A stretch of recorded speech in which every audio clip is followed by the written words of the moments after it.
Good morning, students. Our chapter 2 Parallels and Meridians have been completed. Today we will take Think and Answer. Okay? देखिए हमारा chapter 2 जो था parallels and meridians वो complete हो चुका है, लेकिन उसमें डी जो पोर्शन है थिंक एंड आंसर वाला वो कंप्लीट नहीं हुआ था, तो उस क्वेश्चन को हम ले रहे हैं. उसमें वन क्वेश्चन है. तो क्वेश्चन क्या है? The length of a parallel increase as we move away from the poles towards the equator. Why? The length of a parallel. जब मतलब पैरेलल से हम इंक्रीज करते हैं, जो कि लेंथ ऑफ ए पैरेलल यानी लंबाई की तरफ इंक्रीज होते हैं, वृद्धि करते हैं, आगे बढ़ते हैं. As we move away from the poles, जैसे जैसे हम आगे बढ़ते हैं पोल से टुवर्ड्स द इक्वेटर, किसकी तरफ बढ़ते हैं? इक्वेटर की तरफ. तो वाई द लेंथ ऑफ, तो क्यों बढ़ जाती है पैरेलल की जो लेंथ होती है, लंबाई होती है, वो इंक्रीज क्यों होती है?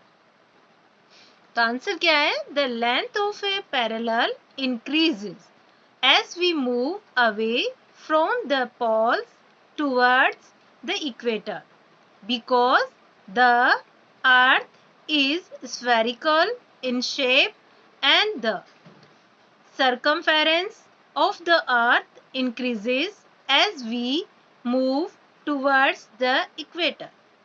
The length of a parallel, जो पैरेलल की जो लंबाई होती है वो इंक्रीज हो जाती है, इंक्रीजेस होना यानी वृद्धि करती जाती है.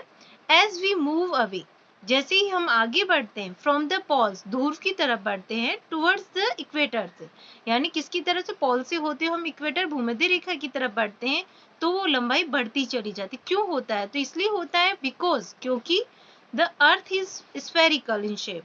आप सबको पता है कि पृथ्वी की जो आकृति वो स्फेरिकल है, ठीक है, गोलाकार है. And the circumference of the earth increases, और जो सर्कमफेरेंस है उसकी जो परिधि है पृथ्वी की, इंक्रीज वो वृद्धि करती as we move toward the equator. जैसे ही हम इक्वेटर भूमध्य रेखा की तरफ बढ़ते हैं तो वो क्या करती है? वो भी बढ़ती, इंक्रीज हो जाती है, उसकी जो परिधि का गोला घेरा होता है तो इंक्रीज हो जाता है. तो इस वजह से. तो ओके, अंडरस्टैंड इट? तो I repeat it. The length of a parallel increases as we move away from the poles towards the equator. ये पोर्शन जो है क्वेश्चन वाला ये हमारे, तो हमारा आंसर कहाँ से स्टार्ट हो रहा है? बिकॉज से. The earth is spherical in shape and the circumference of the earth increases as we move toward the equator, है ना, इक्वेटर. द circumference of the earth increases as we move towards the equator. Okay student, तो इस question को आपको focus कर लेना है, इसके बारे में आपको स्टडी कर लेना है. ओके ओके, तो अब आज हम चैप्टर 3 को स्टार्ट करने जा रहे हैं, मूवमेंट्स ऑफ द अर्थ. ठीक है, तो ये आज की वर्ड मीनिंग है. तो फर्स्ट है एंशियंट, ANCIENT, एंशियंट मीन्स होता है प्राचीन. सेकेंड बिलीव्ड करना, BELIEVED,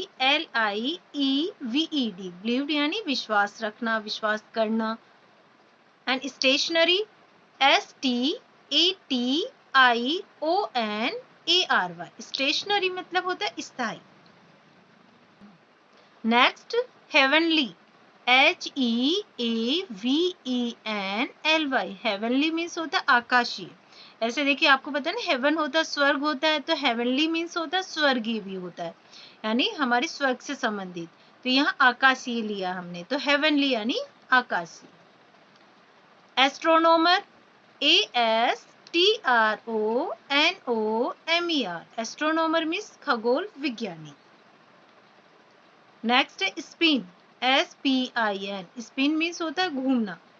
axis, AXIS, axis means होता है अक्ष, धुरी. रोटेशन, ROTATION, रोटेशन मीन्स चक्कर लगाना. रेवोल्यूशन, REVOLUTION,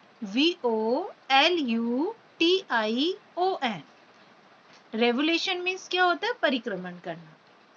क्रांति भी होता है, शायद आपने रेवोल्यूशन मीन्स सुना होगा, तो यहाँ हम क्या कहेंगे? परिक्रमण करना. कंप्लीट, COMPLETE, कंप्लीट मीन्स पूरा करना. तो ये आज हमारे जो चैप्टर सेकंड है उसके वर्ड मीनिंग है। तो आपको अभी जो हमने थिंक एंड आंसर पढ़ा है उस क्वेश्चन को भी आपको स्टडी करना है और उसको फोकस अपने माइंड में रखना है। तो उसको भी आप नोट कर लेंगे अपनी नोटबुक में और ये वर्ड मीनिंग्स भी आप नोट कर लेंगे। Okay, chapter third, movements of the earth. Get set, fill in the correct numerals. देखिए फर्स्ट वाला है 1 मिनट।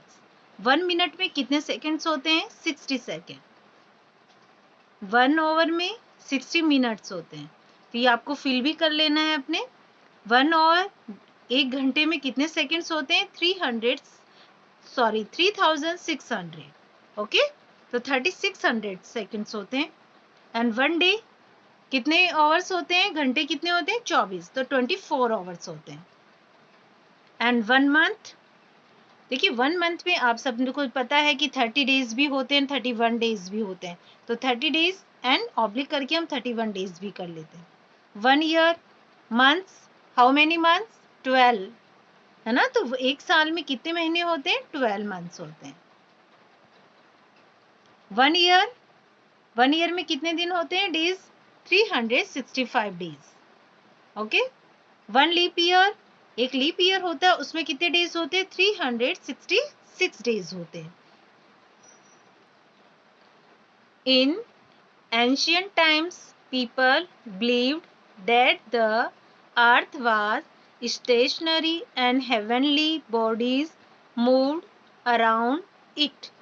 In ancient times, प्राचीन समय में पीपल, लोग बिलीव्ड करते थे, विश्वास करते थे या रखते थे, डेट द अर्थ, की पृथ्वी वाज स्टेशनरी, मतलब पृथ्वी क्या है? स्थायी है। एंड हेवनली बॉडीज, और एक आकाशीय पिंड की तरह है। मूव्ड अराउंड इट, जो कि क्या करती है? जो पृथ्वी के इसके चारों ओर चक्कर लगाती है। तो अर्थ व स्टेशनरी एंड हेवनली बॉडीज एक आकाशीय आकृतियों में आती है जो मूव्ड अराउंड इट, जो इसके चारों ओर चक्कर लगाती है। Nicholas Copernicus, a Polish astronomer, first said that the Earth spins on its lunar axis and moves around the sun. Nicolas Copernicus a Polish astronomer थे। एस्ट्रोनॉमर मीन्स खगोल शास्त्री थे। तो क्या कहा उन्होंने? फर्स्ट से उन्होंने सबसे पहले ये कहा कि पृथ्वी जो है स्पिन्स करती है। स्पिन करना यानी घूमना। ऑन इट्स ऑनर एक्सिस, यानी अपने स्वयं के एक्सिस पे घूमती है, अपने धुरी पे घूमती है, अपनी धुरी पे। एंड मूव्स अराउंड द सन, और सूर्य के चारों ओर चक्कर लगाती है। Thus, the earth has 2 types of movement. इस प्रकार से पृथ्वी 2 टाइप की मूवमेंट्स रखती है, यानी उसके 2 तरह के कार्य होते हैं, है ना। तो उसके 2 मूवमेंट्स होते हैं, 2 प्रकार के कार्य होते हैं। कौन कौन से होते हैं? रोटेशन होता है एंड रेवोल्यूशन होता है। तो रोटेशन जो चक्कर लगाना होता है और परिक्रमण करना होता है। तो ये 2 कार्य होते हैं जो पृथ्वी करती है इस प्रकार से। Okay, rotation, the movement of the earth on its axis is called rotation. The movement of the earth, और पृथ्वी का जो कार्य होता है on its axis, जो अपने एक्सिस, अपनी धुरी पे, इसे क्या कहा जाता है? रोटेशन कहा जाता है, उसे घूर्णन कहा जाता है या चक्कर लगाना कहा जाता है।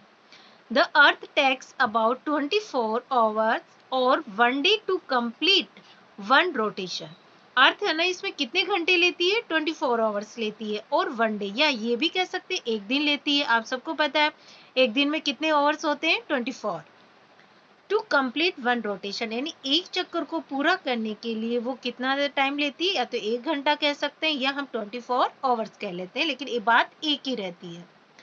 It rotates from west to east, और ये कैसे चक्कर लगाती है? वेस्ट टू ईस्ट लगाती है, यानी पश्चिम से पूर्व की तरफ लगाती है।